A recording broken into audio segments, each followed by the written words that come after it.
मन धागा धागा जोडते नवा या मालिकेच्या आजच्या भागामध्ये आज आपण बघणार आहोत सार्थक आनंदीची वाट बघत असतो। सार्थक मनाशीच म्हणतो, आज मिस आनंदी लवकरच निघून गेल्या वाटतं, समजलंच नाही। तेवढ्यातच पाठीमागून सार्थकच्या खांद्यावरती आनंदी हात ठेवते आणि म्हणते, सर मला माहिती आहे तुम्ही कुणाला शोधताय। तेव्हा सार्थक म्हणतो की कुणाला? तेव्हा आनंदी म्हणते की मला शोधताय ना तुम्ही, माझीच वाट बघत होतात ना। सार्थक अडखळत असतो बोलायला, तेव्हा आनंदी म्हणते की आता तरी खरं बोला सर।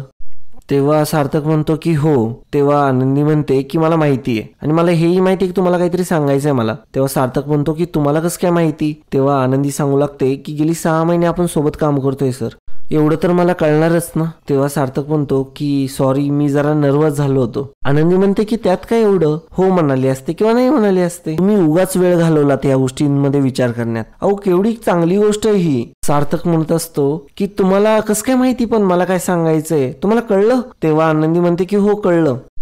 सार्थक म्हणतो मग उत्तर काय आहे तुमचं त्याच्यावरती? त्यावरती आनंदी म्हणते की उत्तर काय असणार आहे सर, मला तर खूप आवडलं हे। सार्थक आनंदीला म्हणत असतो की तुम्हाला पण तेच वाटतंय ना जे मला तुमच्याबद्दल वाटतंय? तेव्हा आनंदी म्हणते की हो सर, मला का वाटू नये, मी हे जेव्हा त्यांना समजेल तेव्हा तेही खूप खुश होतील। माफ करा मित्रांनो, पण जर तुम्ही चॅनलवर नवीन असाल किंवा अजूनही चॅनलला जर सबस्क्राईब केलं नसेल तर प्लीज सबस्क्राईब करा आणि बेल आयकॉनवरही क्लिक करा। स्टार प्रवाहावरील सर्व मालिका तुम्हाला आमच्या चॅनलवर बघायला मिळतील। धन्यवाद।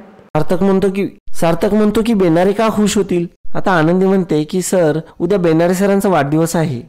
सार्थक म्हणतो उद्या बेनारे सरांचा वाढदिवस आहे? आनंदी म्हणते मग तुम्हाला हीच गोष्ट मला सांगायची होती ना? तेव्हा सार्थक म्हणतो की ही, अच्छा म्हणजे तुम्हाला माझ्या मनातली ही गोष्ट कळाली तर ओके। आनंदी म्हणते की तुमच्या मनात अजून हेही चालू आहे ना बेनारे सरांना असं काहीतरी चांगलं सरप्राईज द्यायचं? सार्थक म्हणतो की जवळजवळ सगळंच कळलंय तुम्हाला।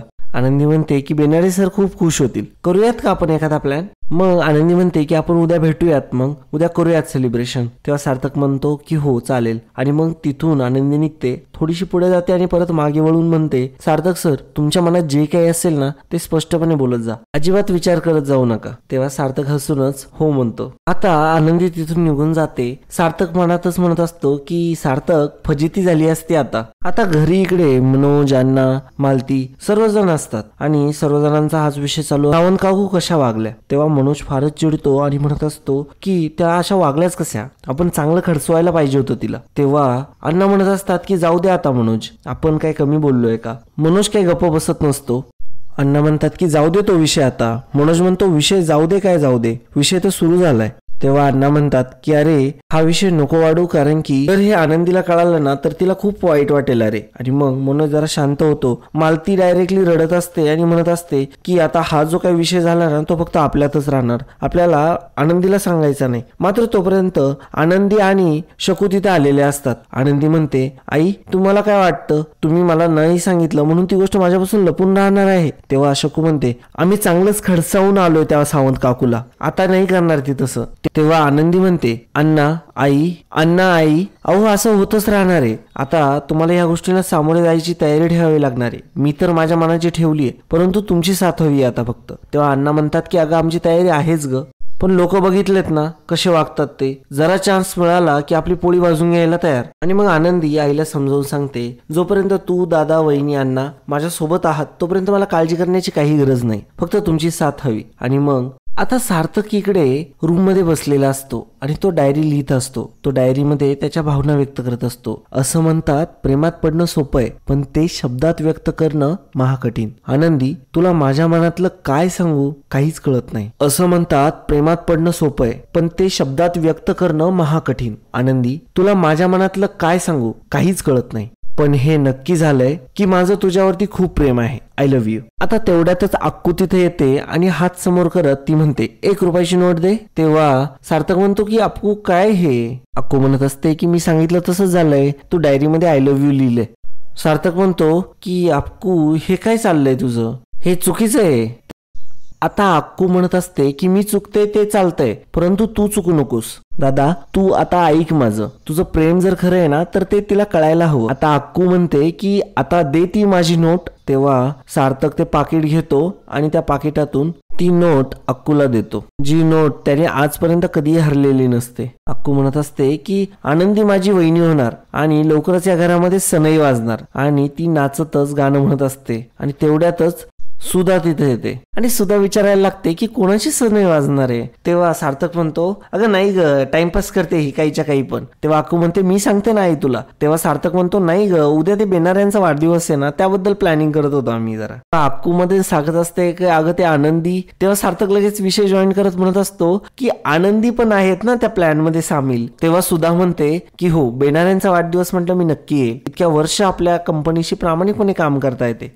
मी जर आले त्यांच्या वाढदिवसाला तर त्यांना खूप चांगलं वाटेल. आणि मग सार्थक देखील आता हसत असतो. सुधा म्हणत असते की काही झालं तरी चालेल, परंतु यावर्षी आता ना आपल्या घरात देखील सनई वाजली पाहिजे. तेव्हा सार्थक म्हणतो हे असं अचानक काय? अगं आई, आपलं ठरलंय ना आधी अक्कूचं लग्न करायचं मग माझं. तेव्हा अक्कू म्हणते असं नाही, आधी तुझं लग्न मग माझं. तेव्हा सार्थक म्हणतो की नाही नाही अक्कू तुझं. सुधा म्हणते अरे अरे हो, तुमची लग्नाची वय झाली आहे तेव्हा तुमची यावर्षी दोघांचीही लग्न होणार. आणि आता सुधा म्हणते की तुमच्या दोघांचीच नाही, आता वृंदा आदरसाठी देखील मुलगी बघते. मला तर असं वाटतंय की तुमच्या तिघांची लग्न एकाच मांडपात लावून टाकू. कशी आहे कल्पना? तेव्हा सार्थक म्हणतो की वा, छान आहे कल्पना. सार्थक म्हणतो की हिच्या लग्नात सुद्धा आपण हिलाच पिपाणी वाजवायला उभं करून देऊ. तर मग अक्कू सार्थकच्या पाठीमागे लागते आणि मग ते सुधाभोवती फिरू लागतात. आता वृंदाला रेश्माचा फोन येतो. रेश्मा तिकडून बोलत असते काय हो, किती फोन केले, एकदा पण उचलला नाही. तेव्हा वृंदा म्हणते काय फोन उचलू, सगळी माती केली आहेस तू, सगळा गोळ घालून ठेवलाय तू. रेश्मा म्हणते हे बघा, तुम्ही माझ्याशी असं बोलू शकत नाही.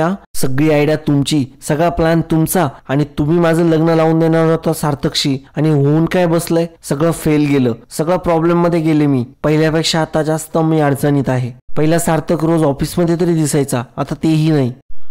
वृंदा मात्र रेश्माला बोलत असते. तेव्हा रेश्मा म्हणते काय हो, तुम्हाला किती उकळ्या फोडत होत्या जेव्हा व्हिडिओ फोटो व्हायरल होणार होता म्हणून, आणि आता असं बोलताय. तेव्हा वृंदा म्हणते पण झालं तर उलटच ना, उलट त्याच्यामुळे प्रॉब्लेमच क्रिएट झाले ना. आता त्यात मी काय करणार? सार्थकने आता त्याचा स्वतःचा व्हिडिओ म्हणून वेगळा व्हायरल केला, आता मी काय करू शकतोय त्याच्यामध्ये. तेव्हा रेश्मा म्हणते की तुम्ही आमचं लग्न लावून देणार होतात. तेव्हा वृंदा म्हणते की लग्न म्हणजे तुला काय चॉकलेट वाटलं का, दुकानात गेलं घेऊन दिलं. तेवढ्यातच हे बोलत असताना सुधा तिकडनं येते आणि सुधा ऐकते. तेव्हा सुधा विचारत असते की अगं कोणाचा फोन होता. तेव्हा मात्र वृंदा घाबरून जाते आणि वृंदा घाबरत घाबरतच जरा सुधाकडे बघत असते. सुधा म्हणते की अगं कुणाचा होता फोन वृंदा, सांग ना. वृंदा काही बोलतच नसते. सुधा म्हणते कविताचा होता का फोन. तेव्हा वृंदाच्या जीवात जीव येतो आणि वृंदा म्हणते की हो, बघ ना अगं सारखी फोन करून मला त्रास देते. तेव्हा सुधा देखील आता म्हणत असते की या डिवोर्स घेणाऱ्या मुलींच्या मनात काय चालतं ना ते अगदी कळतच नाही. त्या फक्त स्वार्थी विचार करतात आणि स्वतःचाच विचार करत असतात. त्यांना इतर व्यक्ती काही दिसत नाही आणि त्याच्यामुळेच बघ ना आता आपल्या आदर्शाला इतका ऍक्सिडेंट झाला, इतकं काही झालं, तो हॉस्पिटलमध्ये ऍडमिट होता, आयसीयू मध्ये होता,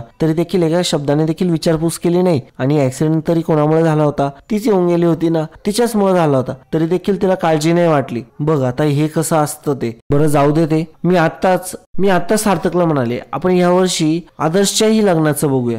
तेव्हा वृंदा विचारते की पण आदर्श तयार होईल का. तेव्हा सुधा म्हणते की होईल ग. आता सुधा वृंदाला म्हणत असते की उद्या नाहीये आम्ही घरी. तेव्हा वृंदा विचारते की कुठे जाणार आहे. तेव्हा सुधा म्हणते की ऑफिसला. तेव्हा वृंदा म्हणते की ऑफिसला. तेव्हा सुधा म्हणते की बेनाऱ्यांचा उद्या वाढदिवस आहे ग, तेव्हा जाणार आहे. सुधा म्हणते की तू पण चल. तेव्हा वृंदा म्हणते की तू मी जा पुढं, मी येईल आदर्शासोबत. आणि मग तिथून सुद्धा जाण्यासाठी निघते. इकडे वृंदा मोबाईल मध्ये बघत असते. तिला मात्र आता फारच राग आलेला असतो. आता इकडे ऑफिसमध्ये आनंदीची सारखी लगबग चालू असते. तिचं तयारीकडे पूर्ण लक्ष असतं. प्रत्येक गोष्ट आहे की नाही, व्यवस्थित आहे की नाही, ती सर्व चेक करून घेत असते. आणि तेवढ्यात सुद्धा देखील सार्थक सोबत आलेली असते. मग आनंदी सुधाकडे जाऊन म्हणते बरं झालं तुम्ही आलात, बेनारे सरांना खूप जास्त आनंद होईल. आणि मग तेवढ्यातच एक व्यक्ती सांगतो की बेनारे सर आलेत, बेनारे सर. आणि मग सर्वजण लपून बसतात आणि बेनारे फोनवरती बोलत ऑफिसमध्ये एंट्री घेतात. आता ऑफिसमध्ये आल्यानंतर आनंदी मागून येऊन पटकन फुगा फोडते आणि सेलिब्रेशनला सुरुवात होते. आणि सर्वजण हॅपी बर्थडे एका सुरात म्हणू लागतात. बेनारे सरांना देखील फार आनंद होत असतो. आणि मग सर्व सेलिब्रेशन गाणे वगैरे म्हटल्यानंतर बेनारे म्हणतो की अरे तुम्ही एवढं सगळं कशाला करायचं. आणि मग त्यानंतर सुधाला बघून तो सुधाच्या पाया पडतो. बेनारे म्हणत असतो की सार्थक सर तुम्ही माझ्यासाठी एवढं करताय. सार्थक लगेच आनंदीकडे बोट करतो आणि मग बेनारेला देखील खूप आनंद झालेला असतो आणि आनंदीने देखील बेनारेला विश केलेलं असतं. आता दुसरीकडे इकडे मालती किचन मध्ये असते आणि तिला फार टेन्शन आलेलं असतं. ती विचार करत असते की कसे लोक असतात ना, त्या सावंतबाईला पण काही काम नाही, काय वय त्या माणसाचं, त्याला लाज देखील वाटली नाही असं विचारायला. खरंच विशेष वाटतं खूप. तेवढ्यातच लीना तिथे येते. लीना म्हणत असते आई अहो तुमचं काय चाललंय, काय तुमचं लक्ष कुठे आहे? तेव्हा मालती म्हणते की आहे लक्ष आहे माझं. तेव्हा लीना सांगते की भाजी जळाली आणि मी आजपर्यंत तुम्हाला गॅस समोर उभे असताना भाजी जळताना कधीच बघितलं नाहीये. मला खरंच सांगा काय झालं? तेव्हा लीनाला लक्षात येतं की घडलेल्या प्रकारामुळे त्यांना टेन्शन आले. तेव्हा लीना खूप काही समजावून सांगत असते मालतीला आणि ती त्याच्यात यशस्वी देखील होते. आता मालती लीनाला म्हणत असते एकदा की वय निघून गेलं ना तर खूप कठीण होतं गबाईच्या, मग तडजोड करत नको तिथं जुळवून घ्यावं लागतं. नाही हे माझ्या आनंदीच्या बाबतीत नको व्हायला. लीना मात्र मालतीला धीरज देत असते. मालती म्हणते की मला फारच टेन्शन येतंय. तेव्हा लीना म्हणते की तुम्ही अजिबात टेन्शन घेऊ नका आणि मग मालती तिथून निघून जाते. आता दुसरीकडे इकडे बेनाऱ्यांचं बर्थडे सेलिब्रेशन सुरू झालेलं असतं कंपनीमध्ये आणि मग सुधा आरतीचं ताट घेऊन बेनाऱ्यांना म्हणते की आधी औक्षण आणि मग सुधा बेनाऱ्यांना आशीर्वाद देते. औक्षवंत व्हा, इडापिडा तळो आणि बळीराजाचं राज्य येऊ. आणि आता औक्षण करून झाल्यानंतर बेनारे केक कापण्यासाठी घेतात आणि मग आता केक वगैरे कापला जातो. सर्वजण आनंदाने केक देखील खातात. बेनारे म्हणत असतात की माझा वाढदिवस तुम्ही इतक्या चांगल्या पद्धतीने साजरा केला त्याचा मी कायम ऋणी राहणार आहे. इथं आल्यासारखं मला माझ्या कुटुंबात आल्यासारखं वाटतं. इतके वर्ष इथं काम करतोय परंतु मी कर्मचाऱ्यासारखं कधी वागलोच नाही. दोन्ही साहेबांनी मला कधी तसं वाटून देखील दिलं नाही आणि सार्थक सर बाकी बॉस कम मेंटॉर जास्त असंच आहे. पुन्हा एकदा तुमच्या सर्वांचा मी खूप खूप आभारी आहे आणि मी तुमचा कधीही ऋण विसरू शकणार नाही. आणि मग आता बेनारे लगेच कामाच्या गोष्टी बोलायला लागतो. तेव्हा सार्थक म्हणतो की आज फक्त धमाल होणार आहे, काम नाही. मग सर्वजण एकाच सुरात म्हणतात की एकच नंबर, चला मग सगळं सुरू होतं आणि मग सेलिब्रेशन पुन्हा एकदा सुरू होऊन जातं आणि सार्थककडे आनंदी खूप प्रेमाने बघायला लागते. आणि मित्रांनो आजचा भाग इथे संपतो. पुढील भागामध्ये आता आपल्याला बघायला मिळणार आहे सुद्धा सार्थकला म्हणत असते आनंदी खूप चांगली मुलगी आहे रे, ज्याच्याशी लग्न करेल ना त्याचा संसार खूप सुखाचा करेल ती. सार्थकला मात्र हे ऐकून खूप आनंद वाटत असतो. आनंदी तिकडेच पाठीमागे केक खात असते आणि आता सार्थक मनातच विचार करत असतो आई अगं तुला कसं सांगू, मी हिचा विचार करतोय सारखा आणि मला हेच वाटतंय की हिलाच आपली सून म्हणून घ्यावं. तुला जेव्हा हे कळणार आहे ना तेव्हा तू खूप खुश होणार आहेस आणि लवकरच मी तुला ही खुशखबरी देणार आहे. आणि आनंदी मागे तिकडे केक वगैरे खात असते. तर मित्रांनो हा एपिसोड तुम्हाला कसा वाटला कमेंटद्वारे नक्की कळवा आणि चॅनलला सबस्क्राईब केल्याशिवाय कुठेही जाऊ नका.